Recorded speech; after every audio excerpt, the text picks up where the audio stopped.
Good afternoon, my dear student. Welcome to Sri Karni Academy and Educate. Myself Monica Sharma, your SST educator, and welcome to our chapter Central Government.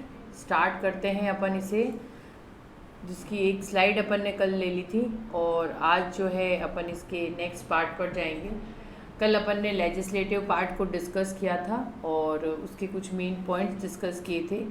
उसके बाद अपन ने इस chapter का agenda discuss किया और उसके बाद government क्या है, गवर्नमेंट की डेफिनेशन किसने दी, वो सब चीज़ें अपन ने डिस्कस की. Now meaning and definition in which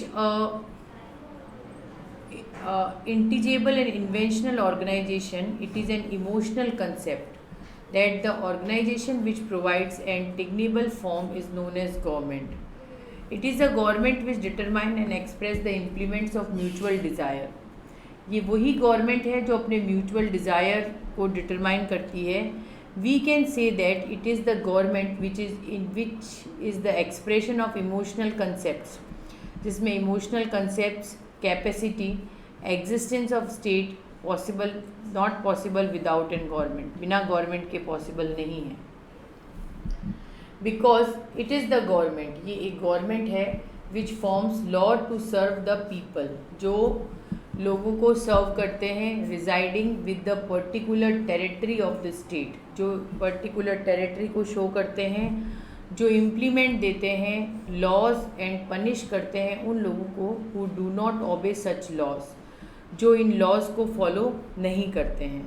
ठीक है ना, मतलब गवर्नमेंट ने कुछ रूल्स बना रखे हैं, अगर आप उन रूल्स को फॉलो नहीं करते हैं तो it should be punishable for them, puts them on the right track. Garner defined, अब गार्नर ने क्या डिफाइन की है ये अपन ने कल डिस्कस किया था कि government is an agency, government एक एजेंसी और मशीन है through which it states the policies are determined, जिससे अपनी पॉलिसीज़ डिटरमाइन होती है.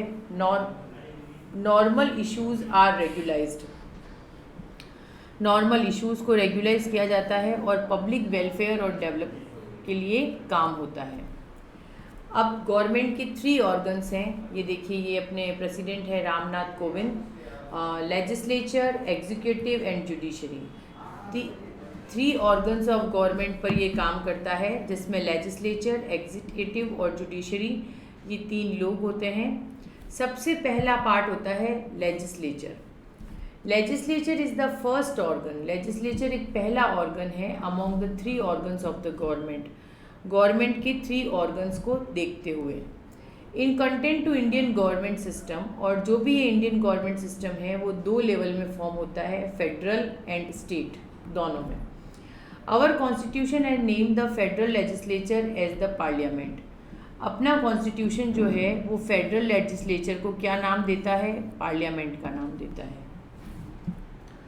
अकॉर्डिंग टू द प्रोविज़न, ये जो भी प्रोविज़न है आर्टिकल 79 का इंडियन कॉन्स्टिट्यूशन का, there is a parliament in the Indian union, Indian union की पार्लियामेंट है which is formed jointly to be president and 2 houses, जिसके 2 हाउसेस होते हैं, named the Lok Sabha and Rajya Sabha.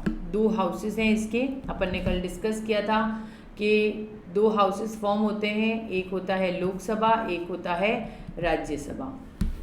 Parliament is referred to the joint और from all the 3 the president of Lok Sabha and Rajya Sabha. Parliament इसी joint से चलती है जिसमें लोकसभा और राज्यसभा दोनों साथ साथ होते हैं, that is legislature. Now formation of organisation of Lok Sabha कैसे होती है. लोकसभा इज़ द फर्स्ट और लोअर हाउस, कल अपन ने डिस्कस किया था कि Lok Sabha is the lower house, है ना. अपर हाउस कौन सा है, राज्यसभा. ठीक है. And the houses of the people of the Indian parliaments, its member are elected by the citizen through the adult franchisee. Adult franchisee method से जो है वो यहाँ के members elect किए जाते हैं. ठीक है. अब number of members, कितने members होते हैं, क्या है.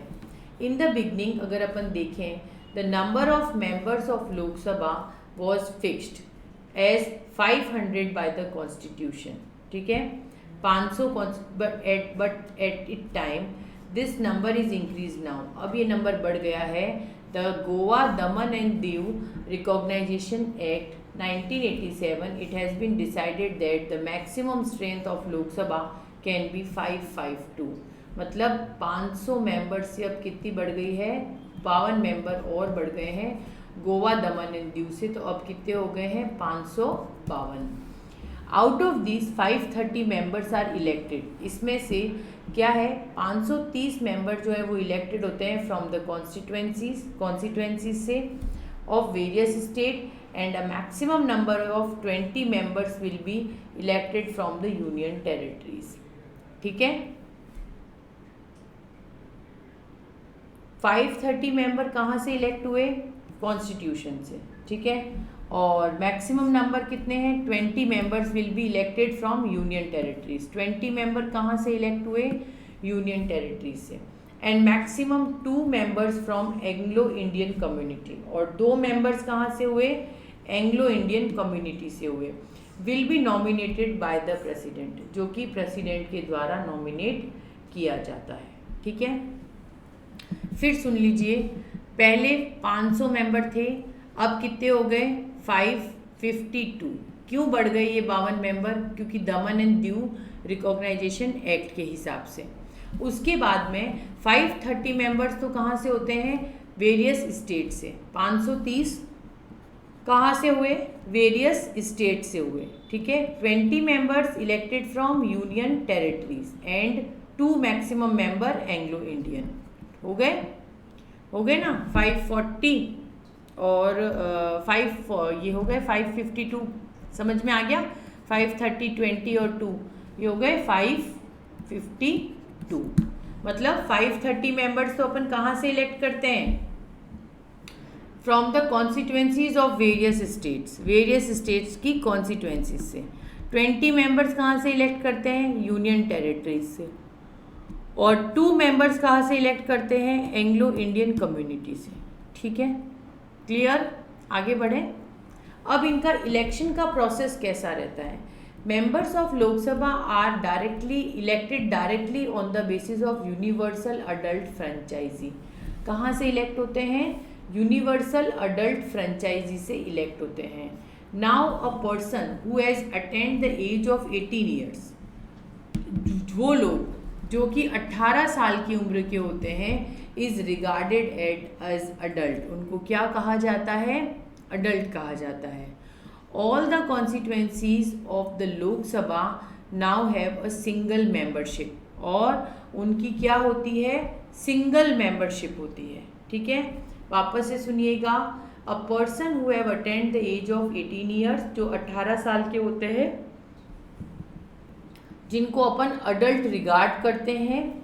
All constitution have Lok Sabha now has single membership, इनकी मेंबरशिप क्या होती है, सिंगल होती है।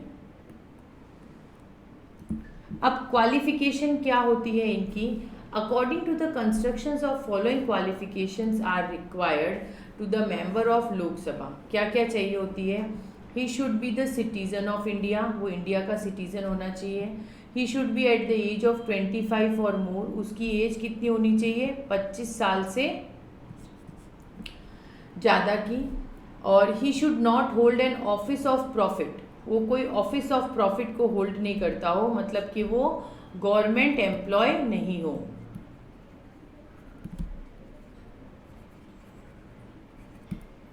ठीक है, and he should not be declared as mental disabled through any court with a bankrupt, और ये मेंटली डिसेबल्ड नहीं हो बैंकरप्ट के, मतलब मेंटली डिसेबल्ड मतलब कि खून, चोरी चकारी और बैंकरप्ट कहीं पे लोन वोन नहीं लिया हुआ हो।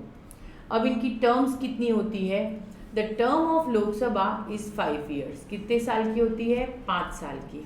On the advice of prime minister the president can dissolve the Lok Sabha, prime minister की एडवाइस पर प्रेसिडेंट जो है वो लोकसभा को डिसॉल्व कर सकते हैं। And even before it completion of tenure and his this be done from the times till now. The term of Lok Sabha is 5 years, कितने साल की टर्म होती है, 5 ईयर्स की होती है। ठीक है, on the advice of prime minister, जो प्राइम मिनिस्टर की एडवाइस होती है, the president can dissolve the Lok Sabha. तो जो प्रेसिडेंट होता है वो डिसॉल्व कर सकता है लोकसभा को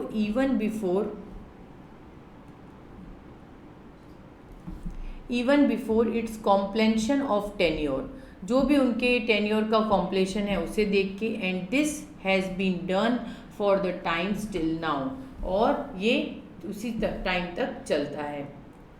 meeting,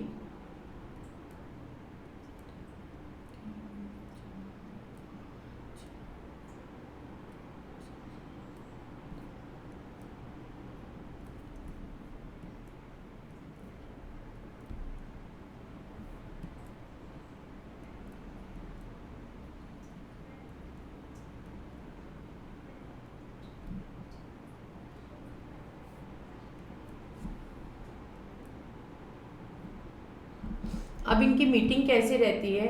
meeting of Lok Sabha and Rajya Sabha are called and postponded by the president.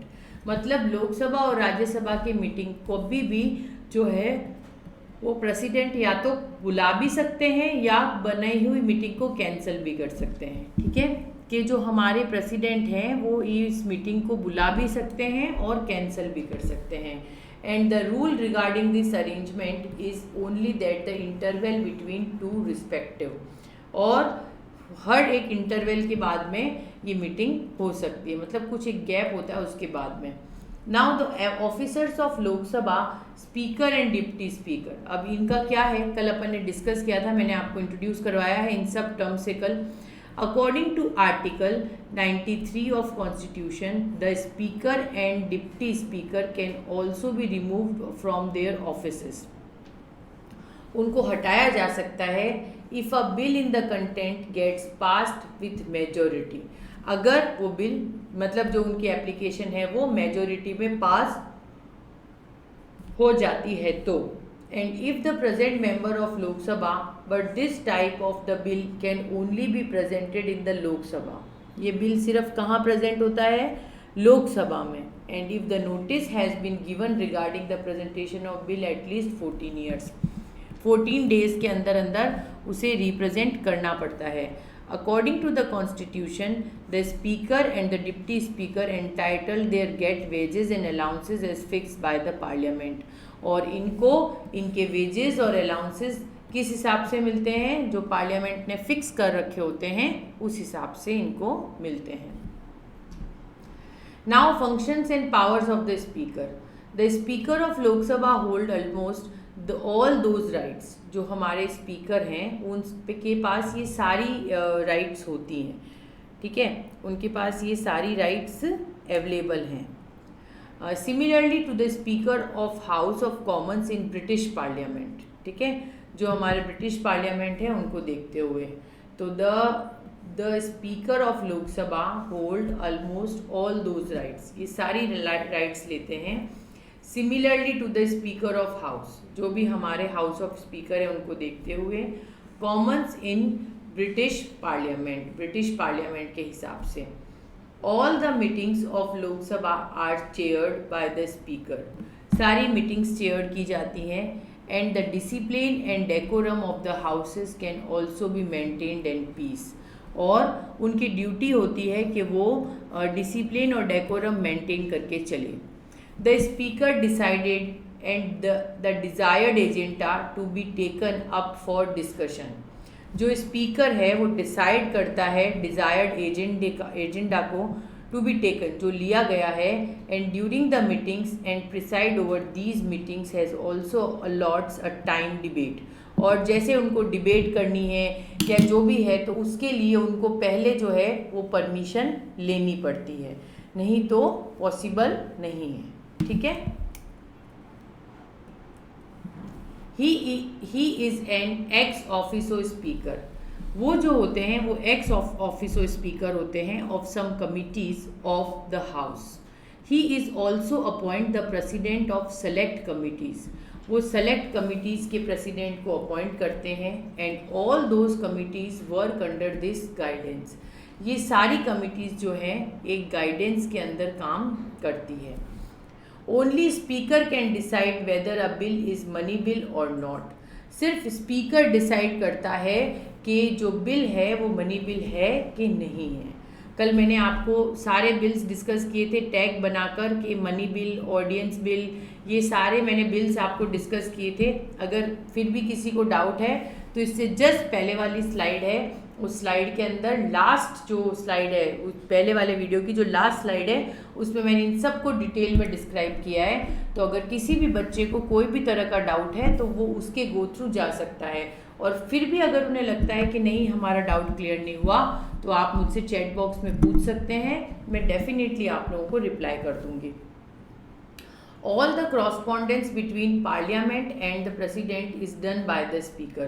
सारी correspondence जो है वो पार्लियामेंट और प्रेसिडेंट के बाद से की जाती है, ठीक है। अब आते हैं राज्यसभा पे, मतलब अपन ने लोकसभा को कंप्लीट किया, अब अपन राज्यसभा पर पहुंच रहे हैं। तो राज्यसभा इज़ द सेकेंड और अपर हाउस। जैसे कि अपन ने स्टार्टिंग में डिस्कस किया था कि लोकसभा जो है वो फर्स्ट और लोअर हाउस है, ठीक है, और राज्यसभा जो है वो सेकंड और अपर हाउस है। Number of members in the elections process, the number of members of Rajya Sabha can be 250। कितने हैं? 250 maximum, and according to the constitution, but at present it is only 245। ये कितने हैं? 245। 12 of them are nominated by the president. 12 president से nominated होते हैं, and they are distinguished personalities who excel in various field, जो कि various field में, art में, लिटरेचर में, साइंस में, सोशल सर्विसेज में और स्पोर्ट्स में काम करते हैं। 233 मेंबर्स जो हैं वो इलेक्ट होते हैं स्टेट लेजिस्लेटिव असेंबली से, and these members are elected by members of various state legislature. ये वेरियस स्टेट लेजिस्लेचर से इलेक्ट होते हैं, and union and members of assemblies. Now the single transferable vote system, इनकी representation होती है। अब इन members की क्वालिफिकेशन क्या होनी चाहिए? That the members of Rajya Sabha and same as Lok Sabha, same होती है कि भाई वो क्रिमिनल नहीं होना चाहिए, और उसके ऊपर कोई भी जो है वो क्या कहते हैं, लोन का वो अमाउंट उसके सर पर नहीं होना चाहिए, कहीं पे भी उसने कोई खून खराबा ना किया हो, ठीक है ना, और वो वहाँ का गवर्नमेंट, कहीं का गवर्नमेंट सर्वेंट नहीं हो। तो the qualification of members of Rajya Sabha are as same as Lok Sabha, the only difference is that the age is 25 in Lok Sabha but it 30 and more decided for the members of Rajya Sabha. सिर्फ इतना ही फर्क है, बाकी वो गवर्नमेंट एम्प्लॉय होगा, दैट इज डिसाइडेड, ठीक है। वो किसी भी तरह का बैंक करप्टेड नहीं होना चाहिए, क्रिमिनल नहीं होना चाहिए, दैट इज़ डिसाइडेड। बट इसमें फ़र्क इतना है कि लोकसभा के अंदर जो है वो एज कितनी होती है? 25, और राज्यसभा के अंदर कितनी होती है? 30, ठीक है। बस यही फ़र्क होता है। अब टेन्योर क्या होता है? Rajya Sabha is the permanent house. Rajya Sabha एक परमानेंट हाउस है, and it is not a subject to dissolution, इसे डिसॉल्व नहीं किया जा सकता। However, 1/3 of the member retired after every second year। हर दूसरे साल में 1/3 मेंबर रिटायर हो जाते हैं, and the members who is elected, और जो मेंबर इलेक्ट होते हैं form a full term, serve for a period of 6 years, ठीक है। जैसे वो तो डिसॉल्व हो सकती है राज्यसभा, तो लोकसभा डिसॉल्व नहीं होती है, एंड हर 2 साल बाद में 1/3 मेंबर यहाँ के रिटायर्ड होते हैं, ठीक है। अब है office bearers of Rajya Sabha. There are 2 office bearers of in Rajya Sabha, 2 हैं, the chairman and deputy chairman. एक तो होते हैं चेयरमैन एंड एक डिप्टी चेयरमैन। जैसे उसमें कौन कौन होता है? स्पीकर एंड डिप्टी स्पीकर, और इसमें कौन होता है? चेयरमैन और डिप्टी चेयरमैन। बस स्पीकर की जगह यहाँ कौन आ जाएगा? चेयरमैन आ जाएगा, ठीक है। The vice president of India is the x officer chairman of Rajya Sabha, ठीक है। जो इंडिया का वाइस प्रेसिडेंट होता है वो हमारे यहाँ का एक्स ऑफिसर चेयरमैन होता है राज्यसभा का। इट्स टेन्योर इज 5 years, 5 साल के लिए, and Rajya Sabha elects 1 of its member उसके एक मेंबर को इलेक्ट करती है एज अ डिप्टी चेयरमैन के फॉर्म में for the terms of 6 years. कितने टर्म्स के लिए? 6 ईयर्स के लिए उसे इलेक्ट करती है, ठीक है ना। कितने टर्म्स के लिए इलेक्ट करती है? 6 ईयर्स के लिए, ठीक है।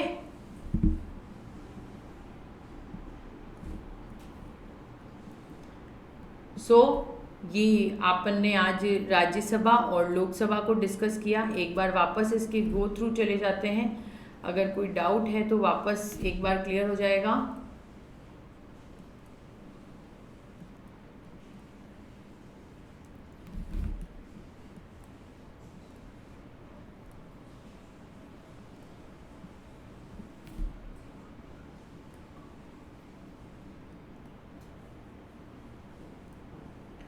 थ्री ऑर्गन्स हैं गवर्नमेंट के, जिसमें है लेजिस्लेचर, एग्जीक्यूटिव एंड जुडिशरी, ठीक है। अभी अपन लेजिस्लेचर को डिस्कस कर रहे हैं, जिसमें फेडरल लेजिस्लेचर और स्टेट लेजिस्लेचर, ठीक है। तो सबसे पहले our constitution is name as federal legislature as the parliament, और according to article 79 Indian constitution there was a parliament in the union government form, ठीक है, जो फॉर्म होती है और जिसे नेमली अपन लोकसभा या राज्यसभा 2 पार्ट में बांटते हैं। अब फॉर्मेशन कैसे होती है of the organisation of Lok Sabha, जो है वो फर्स्ट लोअर हाउस में काम करता है इंडियन पार्लियामेंट का, और इसे अपन जो है लोकसभा को लोअर हाउस या फर्स्ट हाउस कहते हैं, ठीक है। और ये इसके मेंबर्स अडल्ट फ्रेंचाइजी से इलेक्ट होते हैं। फिर नंबर ऑफ मेंबर्स जो है वो कितने हैं? 500 थे पहले, लेकिन अब 552 हो गए due to Goa Daman and Diu reorganisation act, and उसके बाद में उसमें कितने 530 मेंबर्स वेरियस स्टेट के, 20 यूनियन टेरिटरीज के, और 2 जो होते हैं वो एंग्लो इंडियन कम्युनिटी से पार्ट करते हैं। उसके बाद इलेक्शंस जो है, number of Lok Sabha are elected directly on the basis of adult franchise. ये अडल्ट फ्रेंचाइजी से इलेक्ट होते हैं। Now on the person who can attend at the age of 18 years, जिसकी एज 18 साल की होती है, regarded as adult. All the constitutions of Lok Sabha have single membership, इनके अंदर सिंगल मेंबरशिप होती है। अब इनकी क्वालिफिकेशन के ये इंडिया के सिटीजन होने चाहिए, उनकी एज 25 साल होनी चाहिए, बैंक ट्रप्ट नहीं होना चाहिए, गवर्नमेंट एम्प्लॉय नहीं होना चाहिए, और मेंटली डिसेबल्ड नहीं होना चाहिए। फिर जो लोकसभा है उसको जो है एडवाइस करते हैं हमारे प्राइम मिनिस्टर और president, can be dissolve and even before it's completion of tenure, this is can be done for times till now. Meetings जो हैं उसे कभी भी हमारे प्राइम मिनिस्टर कर भी सकते हैं, और उसे पोस्टपोन भी कर सकते हैं हमारे प्रेसिडेंट। ऑफिसर्स में लोकसभा के अंदर स्पीकर और डिप्टी स्पीकर होते हैं, और इनके वेजेस और अलाउंसेस जो होते हैं वो पार्लियामेंट के द्वारा फिक्स होते हैं, और आर्टिकल 93 के तहत इसको डिस्कस किया गया है। अगर किसी को हटाना है तो वो पहले 14 डेज़ के पहले नोटिस दिया जाता है, और उसके बाद उसको हटाया जाता है। उसके बाद में जो भी बिल्स होते हैं वो प्रॉपर पास किए जाते हैं, और लोकसभा के जो स्पीकर होते हैं उनकी ड्यूटी होती है कि वो पार्लियामेंट हाउस का डिसिप्लिन और डेकोरम खराब ना करें, और पूरी कोशिश करें कि पीस बना रहे। जो भी डिबेट्स होने होते हैं वो सब स्पीकर की परमिशन से होते हैं, ठीक है। Only speaker decide whether the money bill और नॉट, ठीक है। और उसके बाद में राज्यसभा का स्ट्रक्चर कैसा होता है कि जो नंबर ऑफ मेंबर्स होते हैं राज्यसभा के वो मिनिमम होते हैं, but it is present only of them to be nominated by the president. They are distinguished personalities who excel in various field of arts literature, इन सब में, जिसमें 233 मेंबर्स इलेक्ट होते हैं, और बाकी के जो है वो स्टेट लेजिस्लेटिव असेंबलीज में काम करते हैं, ठीक है। अब अदर क्वालिफिकेशंस क्या क्या है राज्यसभा की, दैट द डिफरेंस क्या राज्यसभा में जो क्वालिफिकेशंस होती है मेंबर्स की वो सेम होती है कि वो इंडिया का सिटीज़न होना चाहिए, बैंक ट्रप्ट नहीं होना चाहिए, मेंटली डिसेबल्ड नहीं होना चाहिए, और कोई गवर्नमेंट एम्प्लॉय नहीं होना चाहिए। लेकिन एज के अंदर वो लोकसभा में 25 होता है और यहाँ पे 30 ईयर्स होता है। राज्यसभा के जो मेंबर्स होते हैं वो are not subjected to dissolve, इनको डिज़ोल्व नहीं किया जा सकता और इनके मेंबर्स फुल टर्म्स 6 ईयर्स के लिए होते हैं। There are 2 office bearers and the chairman, जैसे उसमें स्पीकर और डिप्टी स्पीकर, इसमें चेयरमैन एंड डिप्टी चेयरमैन, ये 2 जने होते हैं जिनका टेन्योर 5 साल का होता है। सो यहाँ तक अपन ने आज इसको कंप्लीट किया है। अपन ने लोकसभा और राज्यसभा को कंप्लीट किया है। होप आप लोगों को समझ आया होगा। अगर कोई भी तरह का डाउट है तो मेरी कल वाली और आज वाली स्लाइड जब आप कंप्लीट देखेंगे तो आपके सारे डाउट्स क्लियर हो जाएंगे। फिर भी अगर आपको ऐसा लगता है कि कोई डाउट है तो आप चैट बॉक्स में मुझसे कमेंट करके पूछ सकते हैं, मैं आपको डेफिनेटली रिप्लाई करूँगी। Thank you for watching. Please like, share and subscribe your Kearney Academy education platform. Thank you from my side, your SST educator Monica Sharma. Thank you so much.